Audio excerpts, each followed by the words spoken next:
সূরা ইখলাস এর বিশুদ্ধ উচ্চারণ।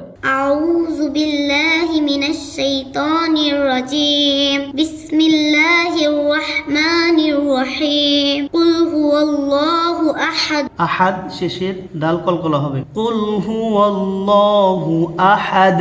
কুল হুয়াল্লাহু আহাদ। আল্লাহুস সামাদ। দাল এটাও কলকলা হবে। আল্লাহুস সামাদ। আল্লাহুস সামাদ। লাম ইয়ালিদ ওয়া লাম ইউলাদ। ইউ এক এলিফটান হবে। লাম ইয়ালিদ ওয়া লাম ইউলাদ।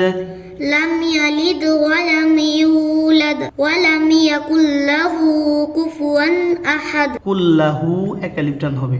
ওয়া লাম ইয়াকুল লাহু কুফুয়ান আহাদ। ওয়া লাম ইয়াকুল লাহু কুফুয়ান আহাদ।